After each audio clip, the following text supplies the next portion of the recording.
Hey gang, welcome to another wonderful Theros draft. Here we are, jumping into our pack. I like our rare Fabled Hero. It's a really sweet, heroic dude. We have also a Lightning Strike, the Observant Alciad, pretty nice. Our uncommons are unexciting, which is kind of cool. It means we're going to pass a nice weak pick for someone. And those are really the only three cards that are particularly notable as really high picks. Omen Speaker's fine, Savage Surge, Unicorn. I mean, decent playables, I guess. Not these three over here, but those guys are cool. But I think Fabled Hero is pretty sweet. Just by itself as a 2/2 first striker is fine, and then its heroic trigger is awesome. There certainly are better cards to have, and there is an argument to grab Lightning Strike as a nice premium red removal spell. But I think getting Fabled Hero early and trying to see if the heroic deck comes is going to be great, because it is one of the most powerful decks you can have in the format, if you get it. And we are kind of lucky enough to get a Dauntless Onslaught second here. This pack's way more powerful than the pack we opened. Voyaging Satyr and Baleful Eidolon are amazing commons. The Nimbus Naiad also very good. Disciple of Phoenix, great in the black deck. The Ordeal is fine, although I'm going to stick to white, and I think, of course, Dauntless Onslaught is a better heroic trigger than the Ordeal of Perforos, so I'd be happy to have this Ordeal in a dedicated heroic deck. But I think Dauntless Onslaught, even though it's probably weaker by itself than, say, these premium commons, maybe even Titan Strength, which is really good too. Eidolon, Satyr, and Naiad. But because I already have a nice white card that I do want to be playing, and if you pick up the heroic pieces early enough, then it makes the rest of the drafting very smooth. I'm happy just to stay white here past the rest and see what else starts to come. Alright, so we're moving out of white because Ray of Disillusion and Cavalry Pegasus, though they go in the deck, I mean, Ray of Disillusion for sideboard and Cavalry Pegasus certainly makes the cut in white. They're just not close to the power level that we're seeing here on other pieces. And I kind of have to decide what I want to move into. Could definitely go green-white with this Nemesis of Mortals, because I think this is one of the better cards in the pack, next to Shipwreck Singer. Shipwreck Singer I don't want to grab because it forces me to move away from the white I already have. I think trying Fortune Hunter is going to be the pick for me. Artisan of Forms can be good. Maybe this is the right pick because I'm looking to go into a, if I'm choosing blue, I'm going into a blue-white heroic deck, which is kind of fun. But I just haven't seen Artisan of Forms perform that well. Admittedly, I don't think it's been played a whole lot. I think I had it in one deck that just wasn't a very strong deck. You know, I'm gonna try Artisan of Forms over this Trident Fortune Hunter. Why not? Let's give it a go and see if we can get some really strong cards to back it up. Ooh. And now we have Griptide and Divine Verdict between our picks. Don't care about Omen Speaker or Last Breath, of course. Sea Like Monster is fine, but if we're going blue, we're gonna grab the Griptide. So Griptide is definitely better than Divine Verdict. However, I'm not too sure how married to blue I want to be. Whereas I might just want to like stack up on one color and then move around. So the question is Griptide that much more powerful than Divine Verdict to warrant taking it here and kind of solidifying this two-color thing going on? I mean, we're definitely seeing more blue being passed, so that might be a great signal just to continue going in the blue direction. Maybe we just end up ditching Fabled Hero. And yeah, I do think Griptide is strong, just enough. Strong enough more than Divine Verdict to go that route. So we're going to grab it here and try to see if these colors work for us. Alright. Pretty good cards in general still in the pack. For us, the only real pick here is going to be this Horizon Scholar, since we picked up this Griptide, which makes me really happy I grabbed Griptide over Divine Verdict, because clearly, blue is a nice, powerful color we're seeing, and this is going to work well. But there's still a really nice Cavern Lampid here, even Bloodtoll Harpy, really late Spear Point Oread. Wave Crash Shrine can make it. Pharika's Mender tends to go around only not because it's a bad card, but just because of the casting cost, and Black Rain's a pretty specific color combination that you want for the deck. But just trying to pay attention to what is available versus what is not. Again, another Spear Point Oread here, which I wouldn't mind picking up if I had, no other strong picks. But seeing some good cards here means I just don't need to start moving into red, even though I'm paying attention to these open red cards. Should I want to jump into it, maybe in the second pack if it's still open.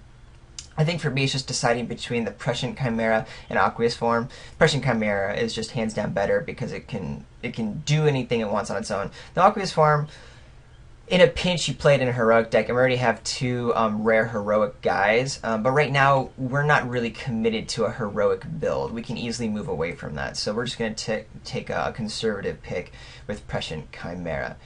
Now I will go ahead and take a God's Willing, which is just a very good heroic trick, and just a nice way to kind of protect your creatures. I think it's better than Fate Foretold.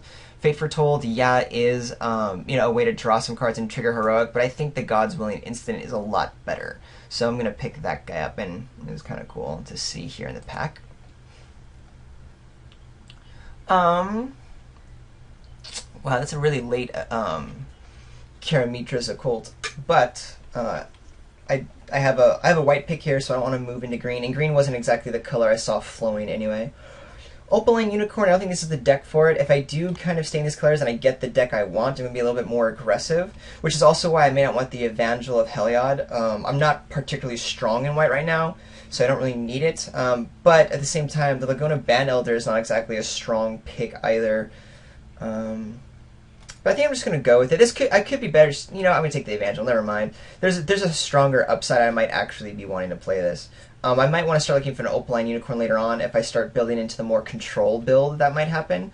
For now, though, I don't want it. I think I do just want to take the strong sideboard card of Glare of Hearsay, because this is a nice way to just exile a white creature, and if I start going into blue-white control, a white aggressive deck can be difficult. And I'm not sure I want the Unicorn, whereas I'll always want the Glare of Hearsay in my sideboard if I'm playing white.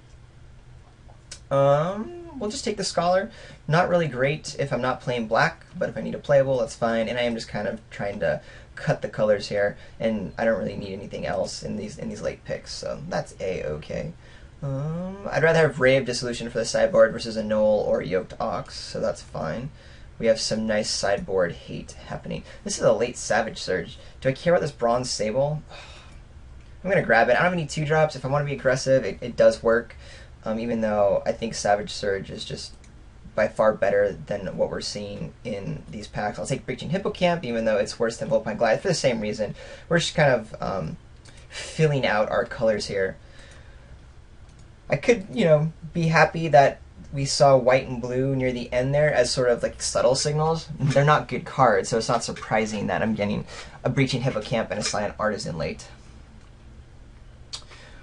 Okay, Bow of Nylea, which wins you games. It might just be time to jump into green now. We did see a little bit of that late kind of mediocre green. There's really nothing strong in this pack besides the Ordeal of Heliod, which isn't even that awesome considering we haven't seen the heroic deck come. All we have is our Fabled Hero and Artisan of Forms, and Artisan of Forms is really nothing without the other good heroic dudes. And then Lightning Strike is another great one. But we don't care about. I just think Bow of Nylea is strong enough, and we saw that late Occult to kind of suggest that green might be kind of open, that I'm willing to pick this up now and then start moving into ideally a green-blue direction, because this Horizon Scholar and Griptide, yeah, that means we're abandoning some of our powerful white spells in the Fabled Hero, Onslaught, and God's Willing, but we could be rewarded. I'm not going to be married to this green thing. If we see another strong, set of blue and white cards coming in the next few packs, we'll ditch it, but it's powerful enough to take that risk, and we're really only passing up a random 5-drop, which we don't care about, and this Ordeal, which isn't particularly strong. Just kind of not exactly the kind of picks we wanted. So yeah, here's an exact example of where I may not want to get married to green. And I do have to decide, because Voyaging Satyr is very good if I do want to move into green.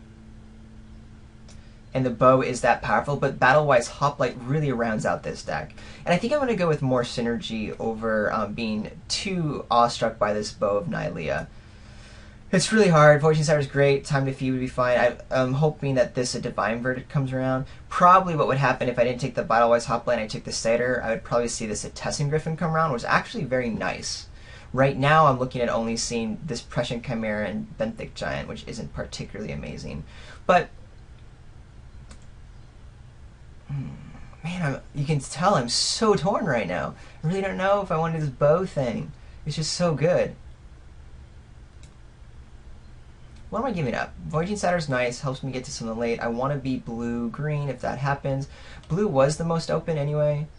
Screw it, I'm going to play with a bow. Let's go Voyaging Setter. We might even get that table that I'm talking about. Now we see this Observant Alcei, which is great. Since I'm now going blue-green, and that's the game plan, I'm going to take the Agent of Horizons. Nessian Courser is itself better, but in a blue deck, Agent of Horizons is just insane. So I'm happy to grab that here. And now I just gotta kind of keep my fingers crossed that pieces such as these keep coming. Wouldn't mind this agent to table, though we're getting a little bit later in the packs where that may not happen.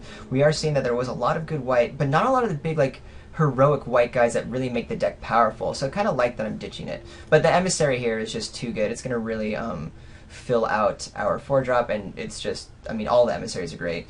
Horizon Scholar, though, wouldn't mind having. That is very good as well. Wow. I think I'm going to take up this other Emissary versus taking the Satyr Hedonist, which isn't going to do a whole lot. This is very much a splashable card, and now I might be looking to get a Traveler's Amulet or a one of those unicorns at some point to try to like get a little bit of white on. And who knows? We just took 3 green cards plus an Agent of Horizons, and maybe we end up splashing blue for like the Horizon Scholar Griptide and then the random agent piece. But there's nothing in green or blue that I want anyway. These guys are amazing, of course, but not in our colors. They're just so far from our colors that we'll take the Emissary that we might play that. Alright, cool. So we got the Occult, which I think will do well in what my deck's trying to do now that I'm kind of moving into the blue-green build. I wouldn't mind this Nylea's Disciple also coming around, or eventually getting a Shredding Winds. Here's another Spirit Point. Looks like that the red continues to be open. But I think the Occult is a little bit more key since we just want to have lots of mana to cast our spells. And we're trying to do green pretty hard right now.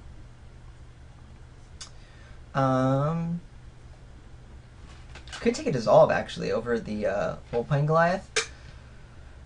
Even though I'm low on the 5/6 drop, I don't think that's going to be the case throughout the rest of the draft. It's pretty easy. You know, I want an Asp or something, an Asp or something. But I think Dissolve could be good in this deck if we're looking to kind of just go a little bit late. But do I want to pick it up now? And no matter what, I'm just taking kind of like a wonky card. I think I'm more likely to get a Volpine Goliath or some other like 5 or 6 drop versus a Dissolve, which is perfectly playable and fine. So I'll grab that now. Ooh, Sedge Scorpion, an awesome pickup. This is exactly what I want. So that's great. And I think it's starting to pay off that I got lucky that I was able to get into the color that I wanted to do. Here's one of those dorky 5 drops I can grab. Definitely don't want the Coastline Chimera over it. Satyr Hedonist, don't care about. Hunt the Hunter, though, is an option to grab as a nice, strong sideboard card. But I'm going to go ahead and take the 5 drop. Again, I'm planning on having 5 drops, but since I'm moving into green late, I don't want to pass up just a curve filler for a strong sideboard card, since I'm going to need to make sure I get the playables to come back around. Setessan Griffin was the one that we were thinking about tabling if we stay on white, but we're not. Instead, we'll just pick up a random Benthic Giant. Could argue taking the Guardians of Meletus, and in fact, I'm going to hide my white now, knowing that I know what the cards I have there are. This guy's probably not making the cut too much anymore. But the Guardians might be what I need to kind of like get to this later game. But for now, I just want to cut some more of the color. Just keep it very clear where we're at. Pick up Stymied Hopes. None of these cards really matter. Ooh, great. And that agent did table, which I'm stoked on. Wouldn't mind seeing that other Shredding Winds come around, Shredding Winds, which might be there. And I might want one of these, but an agent in our colors is just going to be too good. Alright. I don't want another Fairies Band Center, so I will take the Traveler's Amulet, because we might splash in the other Emissary that I have, so that could be fine. And there's that Shredding Winds, it even made it to the end, so that's looking good for us. Alright, we got the Shredding Winds. Traveler's Amulet goes with the Emissary. We have one good 5-drop, one good 6-drop, and then one bad 5-drop, one bad 6-drop, and some mediocre cards all along the curve because of our late jump. But really nice pickup in our second pack of getting Sedge Scorpion, Satyr, Bow of Nylea, 2 agents on color, and an Emissary, and even this Occult will be doing some great things. So, good cards in our pack. The Arbor Colossus is just super powerful. I think we're just going to grab it here as a really strong 5-drop. The Time Defeat and Voyage's End are great. Voyage's End is arguable against, picking it up over the Arbor Colossus. I just think this beef is like too hard to pass up, so we're going to grab it because these are 6/6 reach, just shuts down everything. And we're going to be playing some heavy green. would like to see Voyages End or Time Defeat in the next few packs and picking those up. Great Merchant is here, and someone's in that color, I'm sure. That is just like the deck to beat. Dauntless Onslaught for whoever else was trying to do Heroic. Probably is someone to the right of me, so luckily this Onslaught is being passed to someone who's not doing the Heroic deck, which is cool, because that means someone's not going to get it who really can take advantage of it. Ooh, and Sea God's Revenge is a wonderful pickup as well, and definitely the strongest card in the pack for us.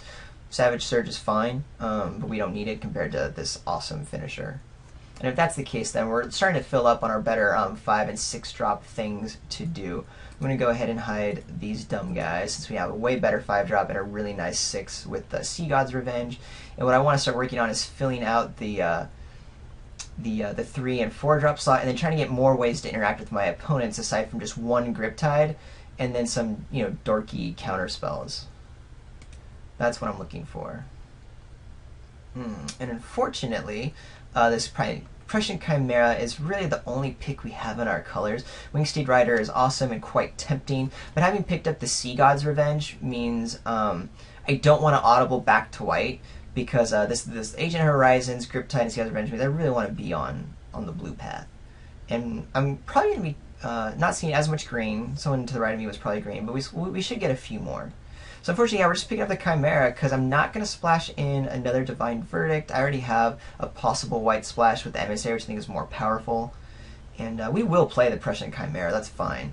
Again, I want to kind of run out the 3s, but not with a Guardian of Miletus. That's just ridiculous. Could take the Unknown Shores, but 3 5 drops isn't the end of the world.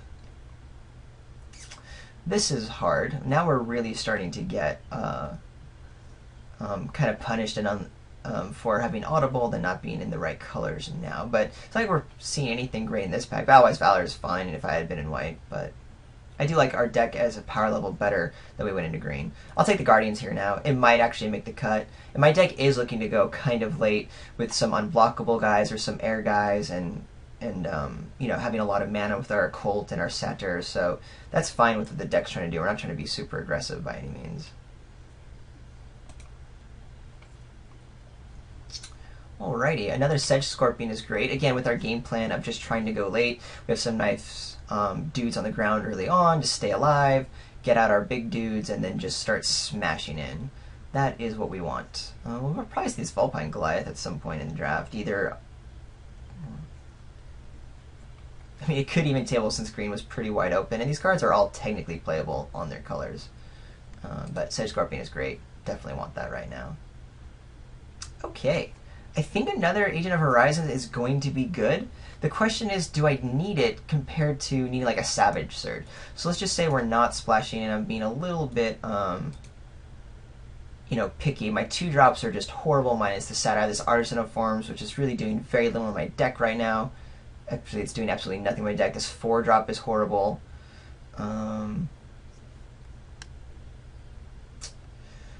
Oh, this is a tough call. You know what, the 3rd agent I think I'm going to grab over a Savage Surge. I really hope I get a Savage Surge, or again, more cards, but rounding out the 3 drop with another Agent Horizons means I'm just always going to have an agent. It trades well with a lot of different things, and it puts a lot of pressure on to where I think it will be strong enough to matter. Here, there's no real great pick. This Prussian Chimera, I don't need a 3rd one of. Even though we might be doing some ramping with the Occult and the Satyr, I don't think it's going to be consistent enough to be playing 5 drops on turn 4.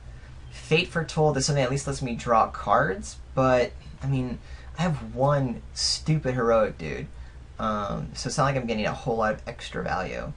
And then Thassa's Bounty, though I am looking to go late and have, you know, a bunch of extra mana if I get some of my ramp guys out, I don't think this is the deck that can be drawing as well. I'm just going to take another Chimera. I'm probably not playing all 3 of them, but we'll hang on to it for now. I'll go and take the Artisan Sorrow as a nice, strong sideboard card. I don't need another Dorky 2, and Lost in Labyrinth I think is worse than Artisan Sorrow. Hey, Artisan Sorrow scries even more, and more than likely it's destroying an enchantment at instant speed.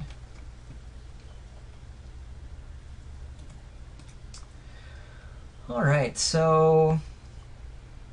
I mean, we're just taking another Hippocamp. I don't think I care about... I mean, what? Am I going to play it?